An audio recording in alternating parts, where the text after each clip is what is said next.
Hello and welcome to the BitSocket podcast. It's episode number seven.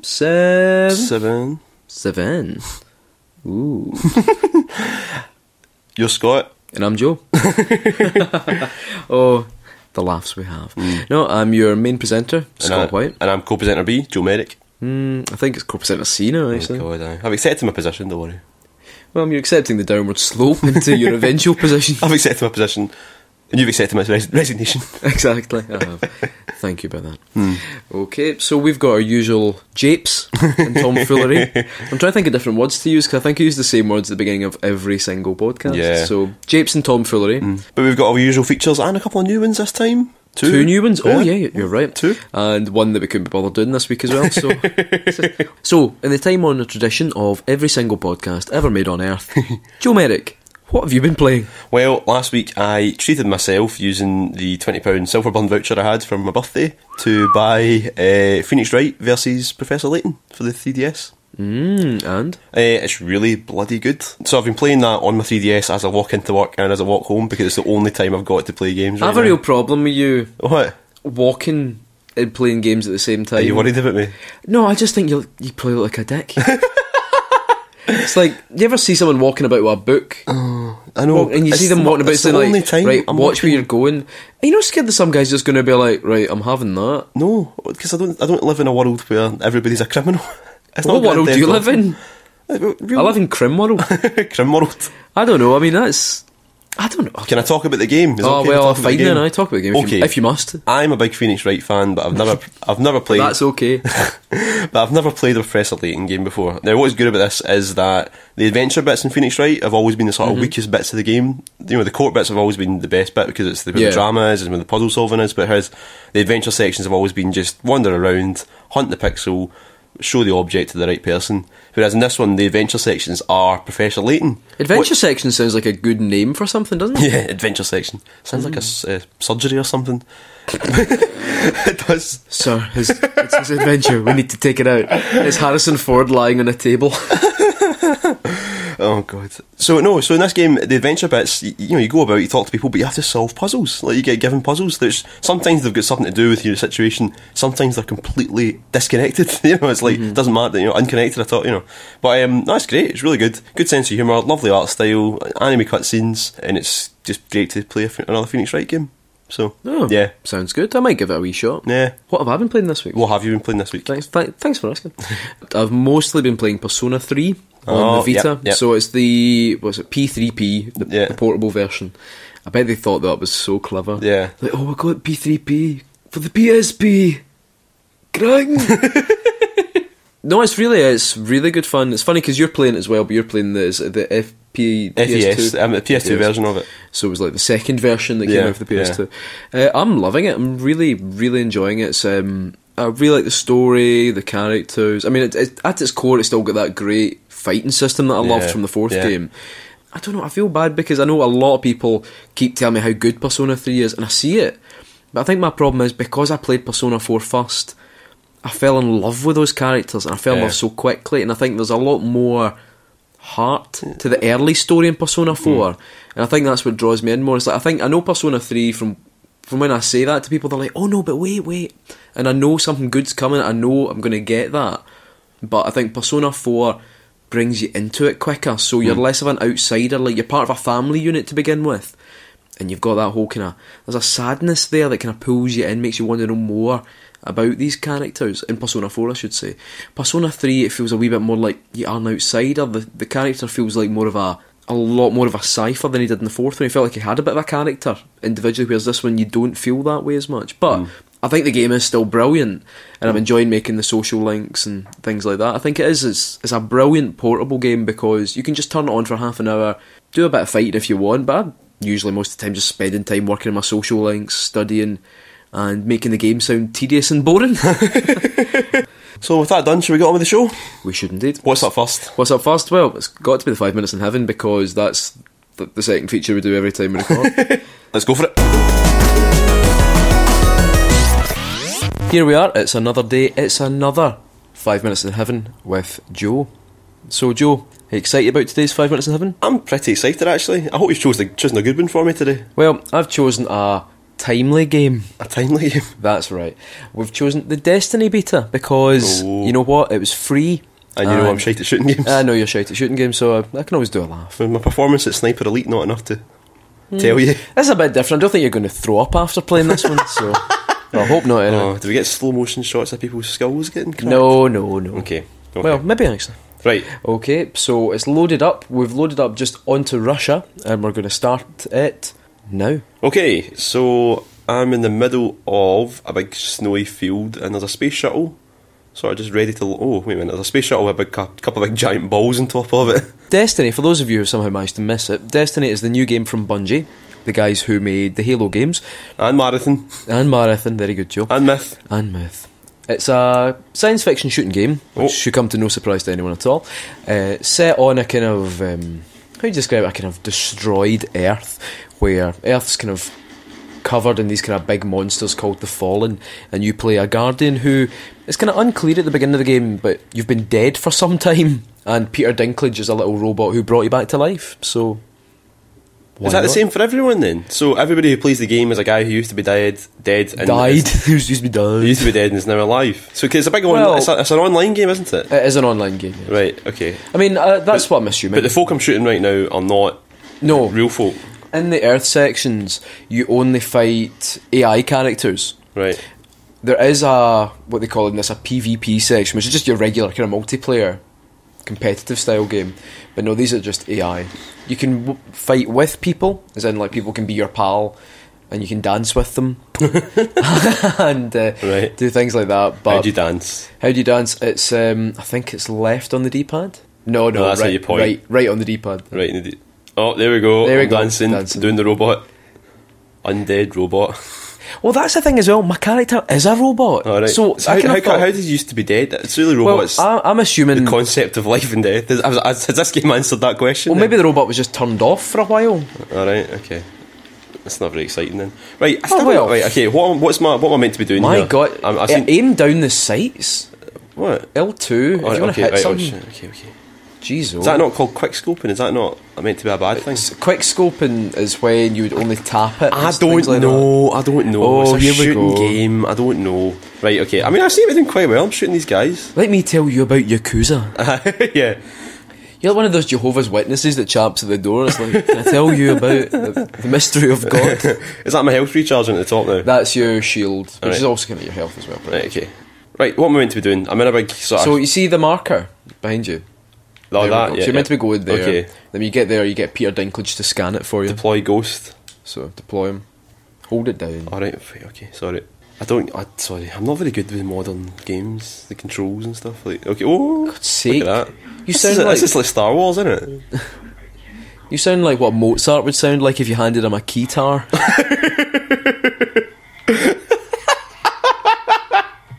Can you imagine that? Mozart with a keytar. Right, I'm out. It's taking ages, this. It's meant... Well, I don't know. Maybe it's USB 2.0 and he's 3.0 or something. I don't know. Does that even mean anything? Down in the tunnels below, we should check it out. Okay, tunnels. There we go. The old classic... The old classic tunnels. The old classic FPS. So, what do you think? How do you think it looks? I think it looks pretty standard. Really? I think it's quite a good looking game. No, I mean, that's nice. I mean, no... She just means standard as... The standard of games now is just good looking. See, you can show me a screenshot of this and a screenshot of a Halo game, and it would look pretty similar to me. I know. I know. What I do like, there's a sort of nice filter over the graphics. There's some nice colours and stuff. It's one of the prettiest looking post-apocalyptic wastelands I've seen. Let's put it that way. There we go. I wish it had more of a sense of style about it, though. Like, you know what I'm like, though. I like my... Well, I think the Earth sections are... I mean, I think they look quite good, but I think it's when you get onto the city, which is a kind of big... It's just under this big floating moon thing. I just taught that burnt-out old truck.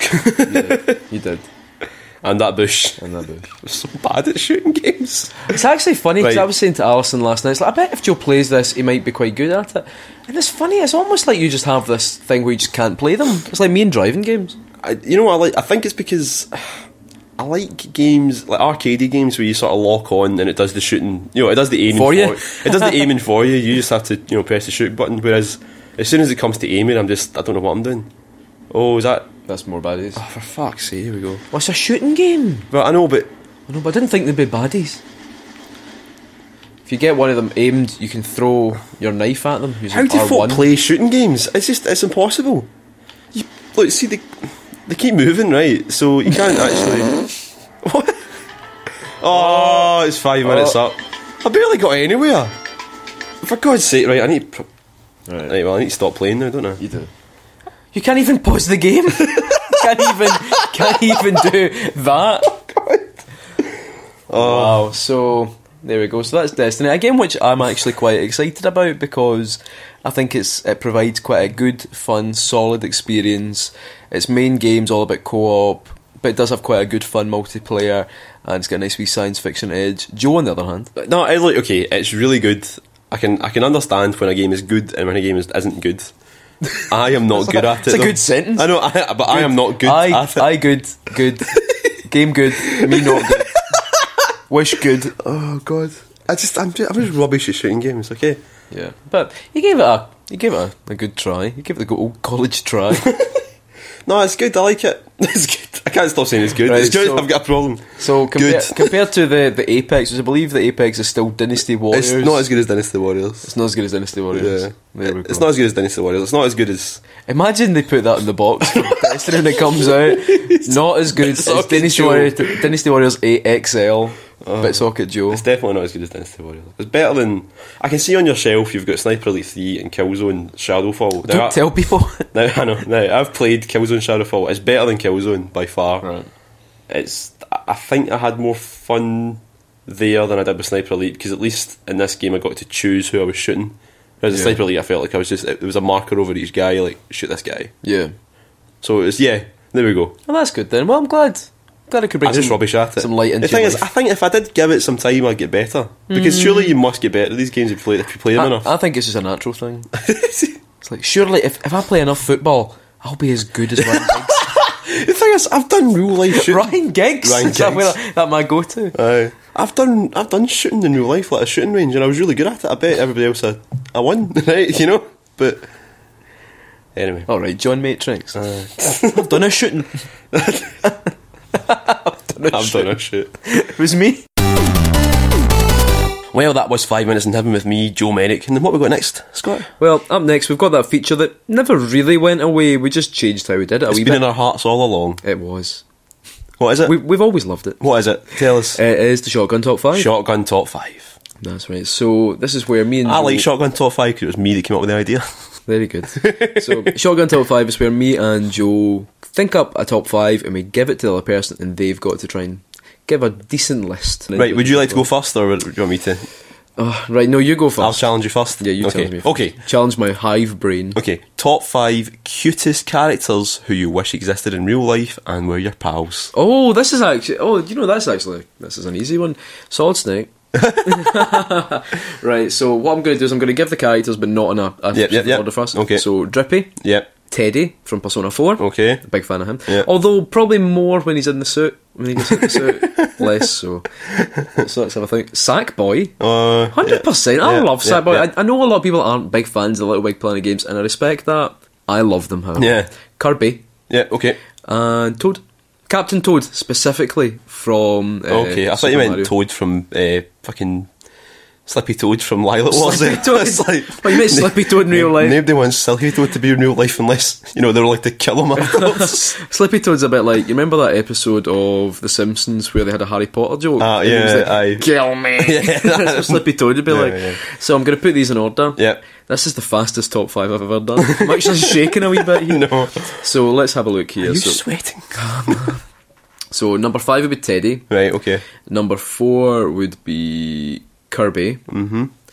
Number 3 would be... Sackboy would be number 3. Okay. Alright, okay. It's okay. No, it's your top 5. It's your top 5. Yeah, well, you have to live with top 5. Sackboy. Okay. I've had lots of fun with Sackboy over the years. I've played a lot with Sackboy, and he's never let me down.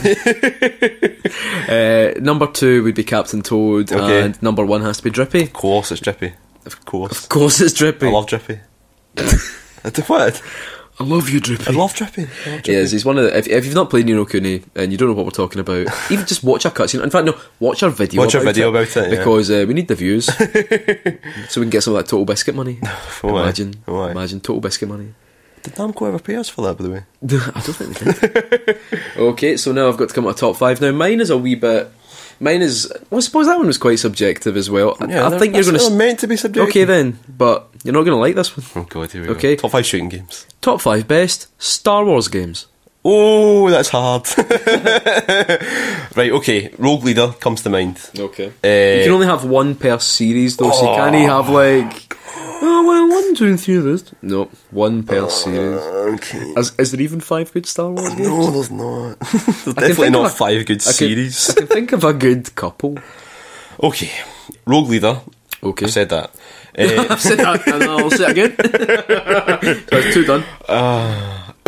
Masters of Terrasket, no. The fighting game of the PS1. Lego Star Wars. See, that was one I was... The first one. The first one. Even though it's based on the 3 kind of mince films, it was the best the first time we got to play that kind of game. Lego Star Wars. There's one I'm surprised you're not going for. No, I'm playing it. Well, Shadows of the Empire, is that the one you were going to say? Well, you enjoyed it when we were, 13? Right, I'll say Shadows of the Empire now, but when I come back to the mod, I'll give you my sort of a caveat with that one, right? Which is not going to win me many fans. Did you play a game where you played a guy called Captain Caveat? Captain Caveat. I am Captain Caveat. I'll save you, however. The Star Wars arcade machine, I've never actually played it in the flesh, but I've played emulated versions of it. Do you mean the old wireframe one? The old wireframe. I've played it. The real one? They used to have it in the Museum of Childhood in Edinburgh. I'm pretty sure it was there. It was pretty gubbed, but it did kind of work. I'm sure it was there. It was definitely some kind of child museum, and I think it was on Edinburgh. And because it's not technically part of the same series as that, the Sega Star Wars arcade one, where you get to choose which film you want to do. No, come on, it's so good. Okay, but it's not the same series. Anyway. Okay, we'll give that. Okay, so that's my 5. Now, the top of that list is obviously Rogue Leader. Right. That's number 1 because it's the best. It is, and it's a very good series. It's got the music. It's got the levels are all perfectly.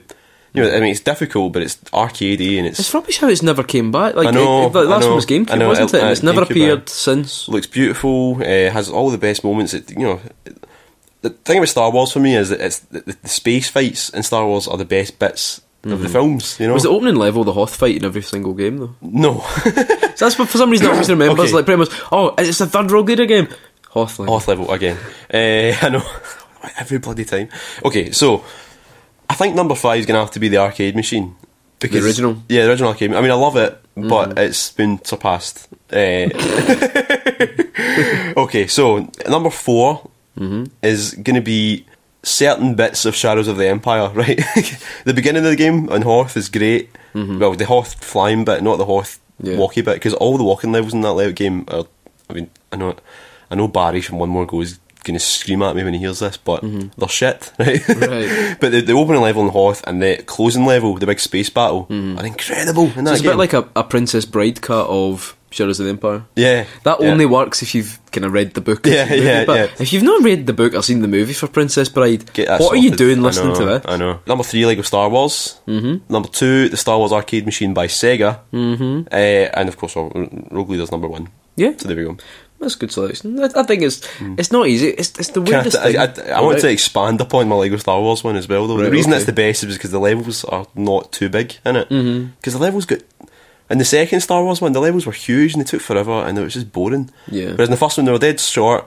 The lightsabers were good fun. I still think that's the best lightsaber game made, is Lego Star Wars. It's so good. In fact, you missed out Knights of the Old Republic. Right, you know how I feel about that. Oh yeah. You've also missed out. Is it Jedi Academy or whatever it's called? There's another series of shooting games I've never played them, but again, they're not like. I know they've got their fans, but for me, they're just. There's a load of guys stabbing forks into their thighs. I know they've got their fans. I know they're probably good games. I just don't get on them because for me, it's not what Star Wars is meant to. Star Wars is meant to be sort of an adventure. No, it's just like simple, fun, exciting, cinematic, not too bogged down, and I've kind of fallen out of love with Star Wars a wee bit. I just sort of becoming you should play the Romeo and Juliet theme below this. Yeah. So there we go. That's a shotgun Think we'll top get five. a good new Star Wars game with the new set of films? I Think don't it'll be know. Kinect only? Aye. Oh, you missed out the Star Wars dancing game. There's a reason for that. I think that looks amazing. It does actually look great. Yeah, I'd like to do it. Anyway, let's stop talking about fucking Star Wars. Yeah. So there we go. That was 2 top 5s there, definitive. So hope you're taking notes for the test next week. Definitive. Now, many game series have been around for a long time, and their sort of storyline has been lost to the annals of history. Many of the older series, you used to have to read the manual to get any sense of what the actual storyline and the world actually was. So we're going to play a game now called Is It Canon? Are you looking forward to this? I love your intros. It always feels a wee bit like, right, what am I going to... You're walking over to the flat, from your flat, and you're like, what am I going to say? What's my intro? What's my in here? Okay, so the idea of Is It Canon is that I asked Scott... I give Scott 5... I asked Scott to close his mouth, and I will put 5 things in his mouth, one of which will be a cannon. Number 1, God. is this a cannon?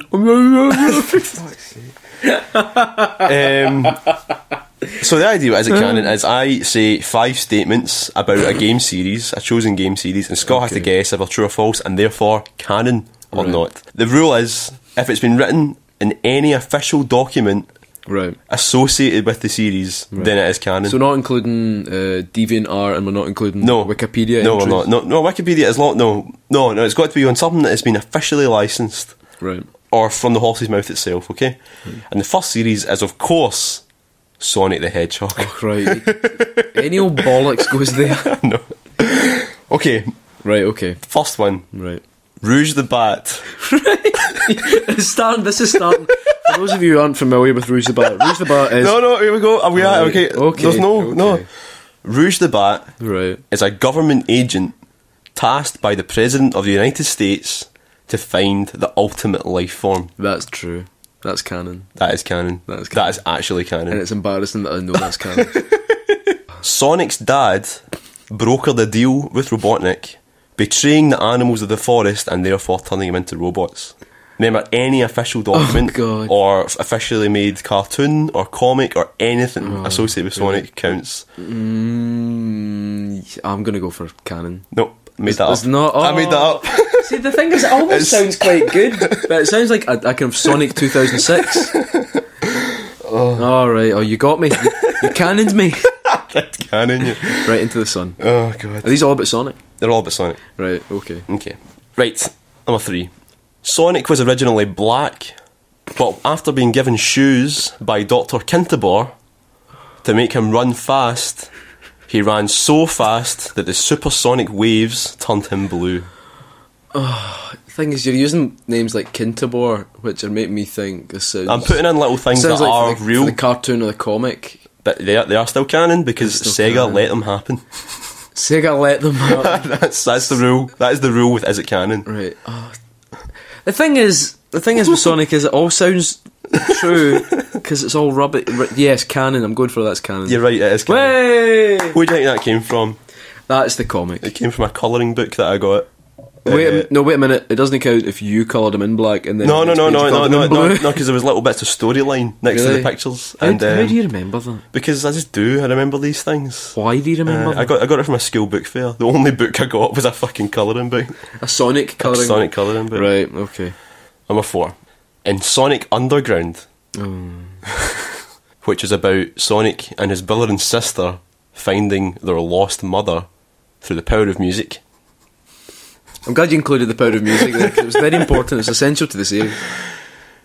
Sonic's siblings were called Maria, and the other one was actually called Sonic.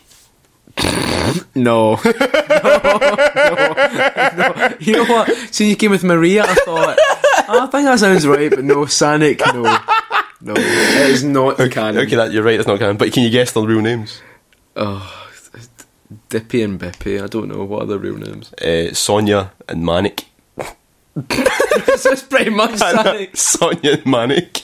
Manic the Hedgehog. Oh, wow. You mean Sonic would have been alright? No. Sonic? Sonia the Hedgehog. Load of bollocks. Right, what's the last one? The last one's a bit different. You have to name the odd one out. Oh, right. Which okay. one isn't canon? Right, okay.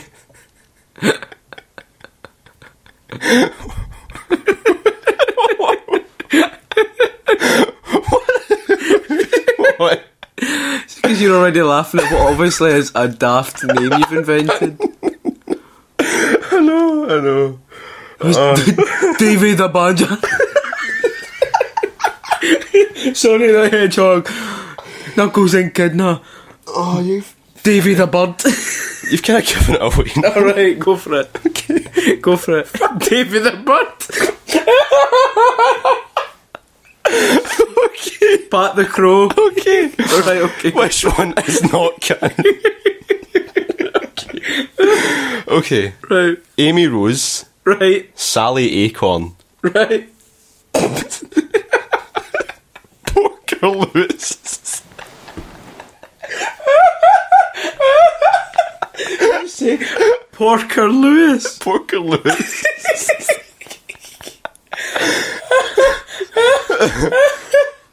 Fang.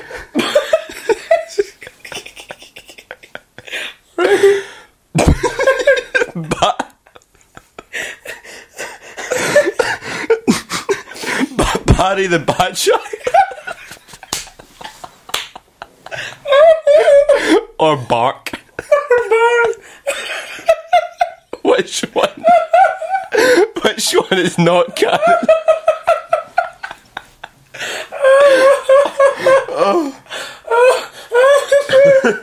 Porker Lewis.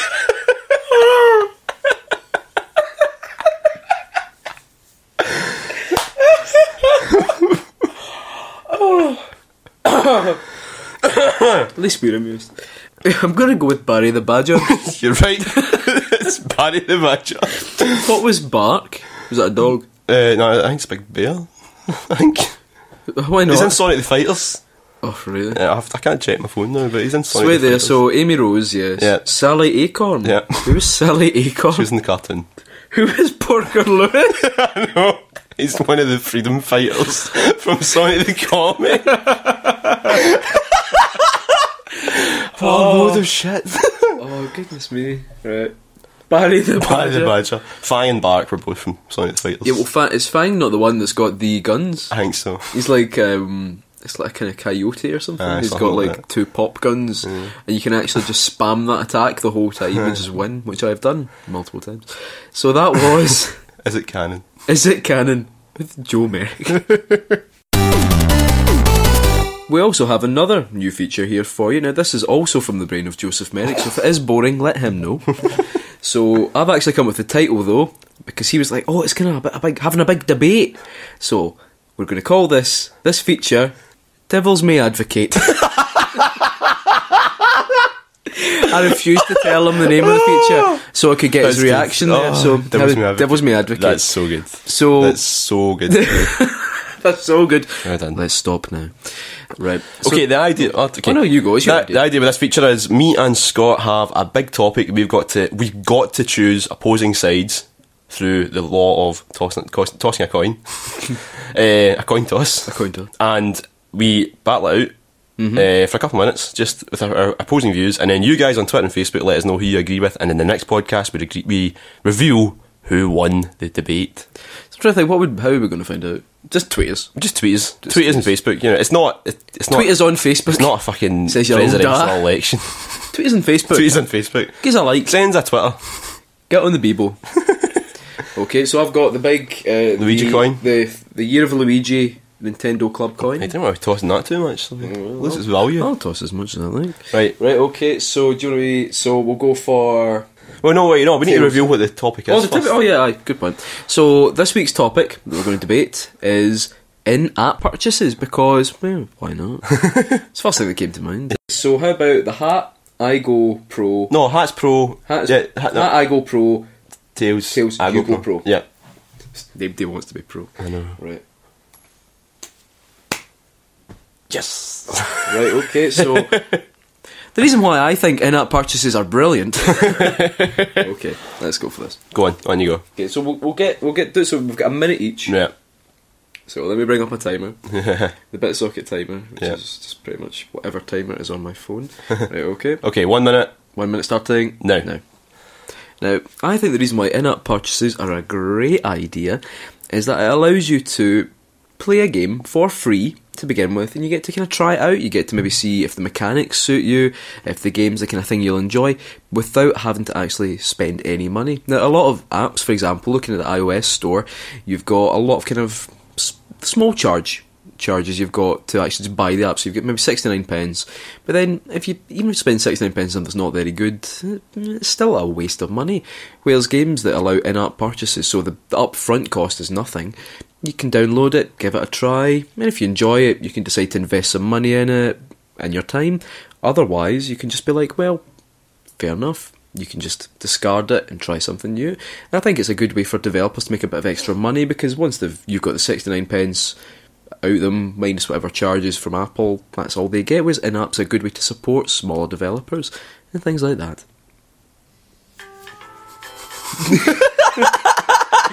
That's the timer.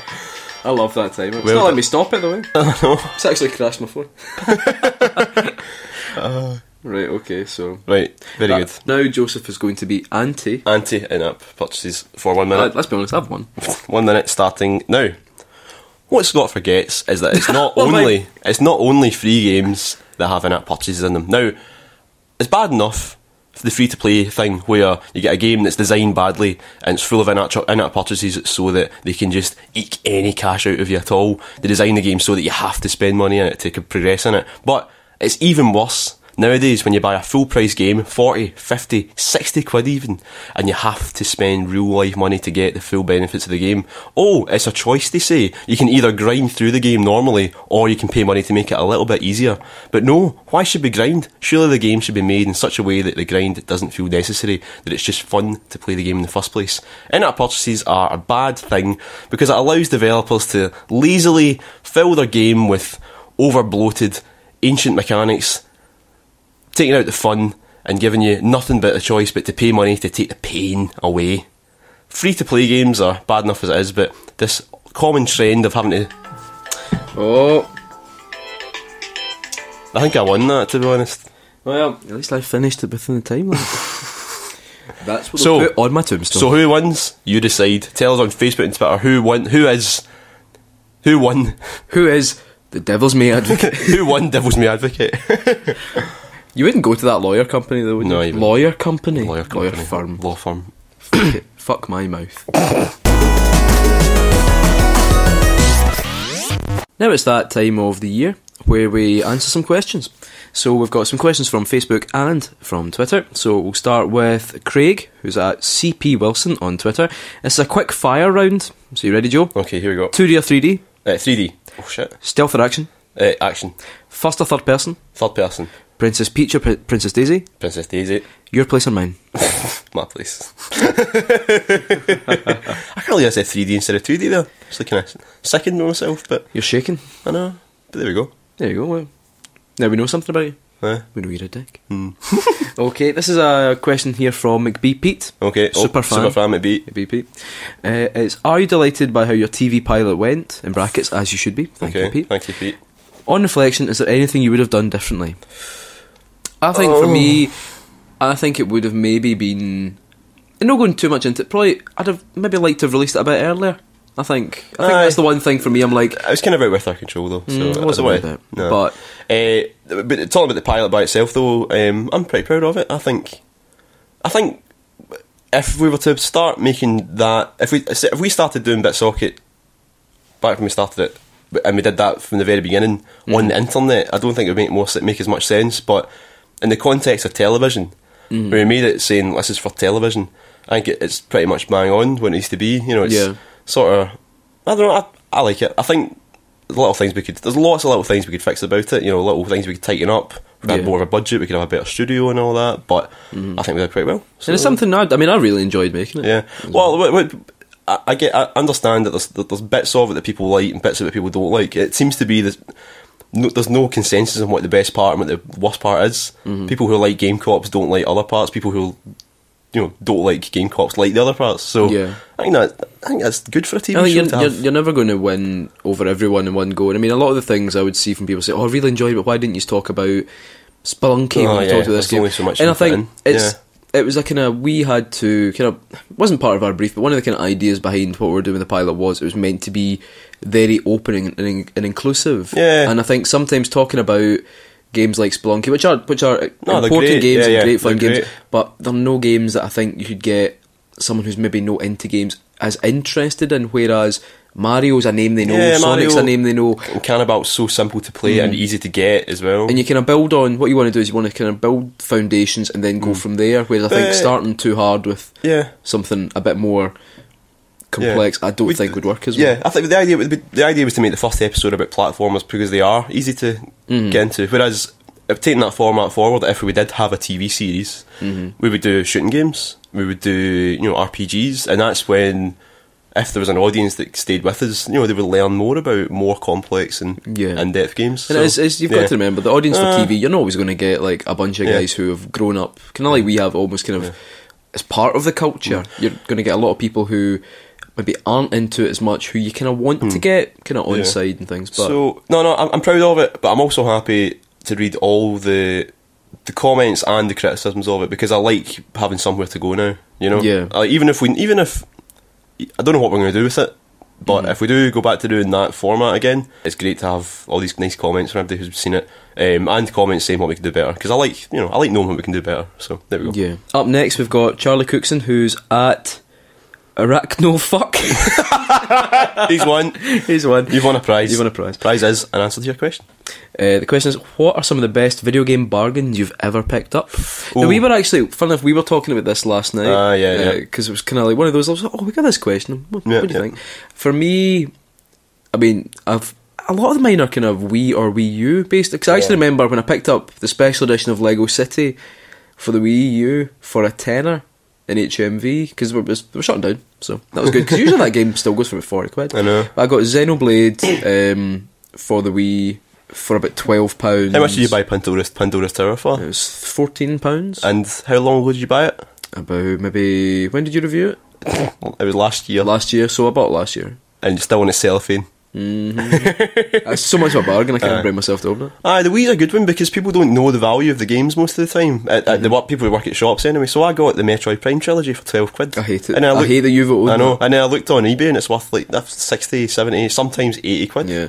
I don't know, a bargain sometimes is not always just like, oh well, this game's worth it. Like, for example, Beat the Beat, you can go into Argos, Argos, and buy Beat the Beat on the Wii for at the most a £5. Yeah, and it is so good. A brilliant game. I mean, I've laughed so hard playing that game. Sometimes it's just the wee kind of games you can see, that game's a tenner, it's a great price. Like we were talking, like one of our favourite games is Ni no Kuni, which we've even managed to bring up at least once in this podcast.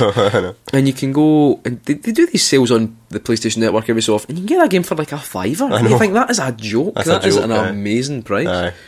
But I think the bargain always just depends. Sometimes you'll get like a cheeky wee PC game that you've really fancied and you get it cheap. But sometimes it's quite nice to get something you know that's worth more. Yeah.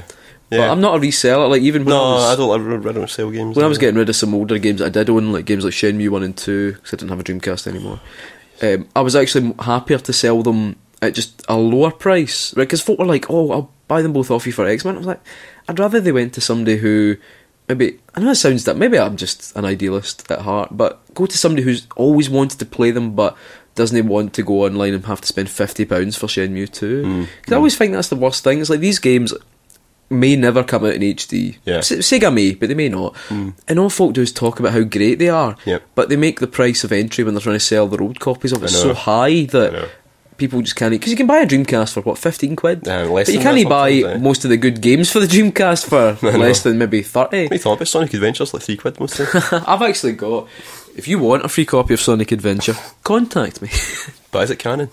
Is it canon? Right, next question. This one's from Katie Stubbs at KTE120. If you were given any weapon from a video game, what weapon would you want and why? Cerebral Bore from Turok 2. Yeah, Turok 2. Oh. Cerebral Bore. I didn't even say that. We said that. I never said that. Do you know that's something in my mind? Every time somebody shot the gun in the game, we said that to each other. Cerebral Bore. Cerebral bore, for those of you who don't know, was pretty much a one-hit kill weapon. If you got it, it was like a special weapon you picked up. Yeah. You got someone in your sights, you fired it, and they died. Yeah. You couldn't survive the cerebral Yeah, bore. no, you had to let it lock on first, and then Yeah. you fired it, and a little thing bores into their brain and eats it or something like that. It's so horrible, but But it was a one-hit kill weapon. And you're 12 years old. That's brilliant. like the coolest thing. It was awesome. Oh, what would I choose? I'd probably go something stupid like standard, like the Master Sword. You know, I love Zelda so much. So. I know, Sorry, boring I answer. I know. The golden gun. Golden gun. Aye. It's rubbish. No, it's not. Oh wait, no, the Clob. Club.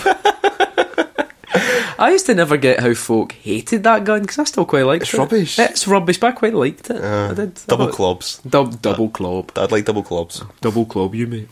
Okay, we've got a question here from Mark Craig at Vaguely Markish. Hey Mark. Hey Mark. If forced to only play one type of Mario game for the rest of time, 2D or 3D? 3D. Yeah, 3D. Although, I mean, some of my favourite Mario games have been 2D, Yeah. and it's the amazing games. It would be the 3D ones. Yeah, that's like asking though, would you rather have one leg or one arm kind of thing? Not really. Well, yeah, no, because they're both as good as each other. Not really, but because an arm is different as good as a leg. Yeah, in different ways, you know. You know what I mean? Actually, You know what? Actually, no. 3D, because Mario 64 is just one of the best things ever made, and you know. And it's as good as an arm or a leg. Right, what's next? Right, okay, we've got some questions from Facebook. Right. Okay, so let's have a look here. Streets of Rage or Final Fight? Streets from of Brian Rage. McPhail. Streets of Rage, I think. I don't- Good question though. I don't know if I've good ever question. played Final Fight. You never played Final Fight? I don't know if I have. Oh, it's good. It's good. I think I might have played Final Fight, but maybe. But I might be getting it confused with Streets of Rage 3. I'm a Sega kid at heart. There was a Streets of Rage 3, wasn't there? Yeah, Aye, good. yeah, For Streets a of second, Rage, I was yeah. letting my tongue. No, I'm a Sega kid at heart. It has to be Streets of Rage. It would be Streets of Rage, Yeah. because I think Streets of Rage is the kind of spiritual ancestor of Yakuza. Yeah, yeah. We nearly managed the whole episode without talking about mentioning Yakuza Yakuza, there, and I was yeah. actually going to be a bit panicked there. I know. But no, we did Yeah, it. it is. We did it.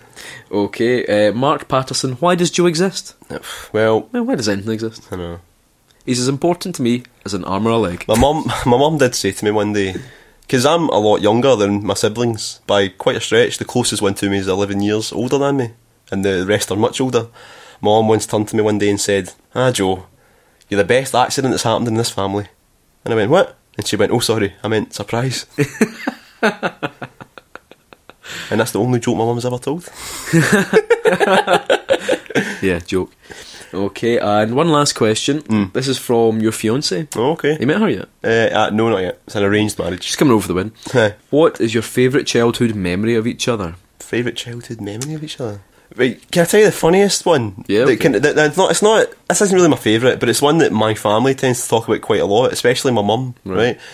Do you remember my 6th birthday party? No. Right, okay. I used to have my 6th and 7th birthday parties. We had them at my house, and the whole class came over. And this was kind of before we were best pals. Yeah. We were sort of friends, but you know, you're friends with everybody in primary 1, 2. Yeah. But recently, well, I say recently, and about 5 years ago, Scott lost a lot of weight and looks from where I'm sitting stunning. But Alright. when you were younger, you weren't so. Both of us were quite heavy. But my mum still thinks that you looked like a little Buddha at my 6th birthday party, and she still brings it up because she thinks it's funny. So there we go. That's sorry. My favourite memories of Joe. The thing is, there's lots of the. They tend to involve me spilling stuff. Or I mean, I think there's a lot of fun. I'm going to say, Scott, careful now, because there are certain stories I'm okay with him knowing about, but not our whole audience knowing about. So all 5 of you. I know. So Probably you be careful.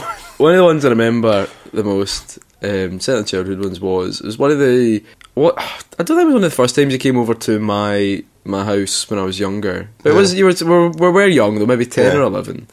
Not much older than that. I think I know what this is going to be. And we had a toilet door that you had to pull open, but the handle came off. The handle would sometimes come off, and it was quite. You couldn't really open it any other way. There's nothing else to grasp onto, so you kind of had to hope someone was walking past to help them open the door. So Joe went into the toilet, and he was gone for quite a while. We were like, oh, "Where's Joe?" And Joe was stuck in the bathroom. He was too embarrassed to say anything. So in a kind of and I kind of like, well, I'll attract their attention. He just kept flushing the toilet. So probably rather than thinking 5 flushes or so, probably rather than thinking that Joe's stuck, it was probably more like my mum and dad were thinking, what the hell is he doing? That Joe Merrick has IBS. Then I think eventually someone came and, well, obviously they let you out because you're here now. I know, but yeah, so that always sticks with me. Is just the idea that instead of just being like, I remember looking at the window, but it was too small for me. So good. I know. So good. Man, you still be there now. I thought you were going to say the Judge Dredd story. No, the Judge Dredd one is quite funny. When we were younger, a few friends were over, and Joe, and we were going to watch the Judge Dredd movie. This is, of course, the Sylvester Stallone travesty. I know. That ruined my childhood. And so we were downstairs watching. There was a 15. Yeah. There was a 15 on video. It was 15 DVDs. We were 9 at the time. We were about 9. No, we would have been 9 or 10. It was definitely maybe 10, maybe 10 or 11. So we're watching that, and then Joe goes upstairs to mum and dad, and taps on the door, and is like, Mrs. White, I'm not allowed to watch 15 rated films. Can I do something else, please? So he goes and plays Super Mario World on the SNES while we sit and watch the film. And he always says, oh, it's because the film wasn't very good. We all know it's because Joe's mum and dad told him he wasn't allowed to watch 15 rated films. I know. Are you happy about that? No, I think I had a better night, though. I got to play Super Mario World and you had to sit through a shit film. Classic film. Oscar-worthy performance. But anyway, that's the end of the questions, and coincidentally, that's the end of the podcast, so I'd like to thank you for listening. Mm-hmm. And Joe, see if they were interested in finding out more about the BitSocket brand. Yep. Brand Socket. What can they do? Well, you can aid our revenue streams by checking out our new website, www.bit-socket.com, where we're going to collect all our things, like podcasts, Funny videos. I said revenue streams because we don't make I know, we don't make any money off it. Or have any adverts. So, new website, www.bit-socket.com. It's lovely and responsive, so it works on all devices. Will it work on my WAP-enabled phone? Yeah, it will. Fantastic. Check out our YouTube channel, BitSocket, and follow us on Twitter, at BitSocket, and check us out on Facebook, BitSocket. To get involved with the podcast, let us know who won Devil's Me Advocate. That's right. And remember as well, you can, if you've not already subscribed to the podcast, what are you doing with your life? I know. Subscribe, and feel free to leave reviews as well, because I think somehow they help. They do help. They help something. They also let us know what we're doing right. Give us a wee review, let us know what you like, what you don't like, we'll make it better. Still give us a 5-star review, but say if you don't like it. Yeah. That's the deal. And keep BitSocketing. BitSocketing.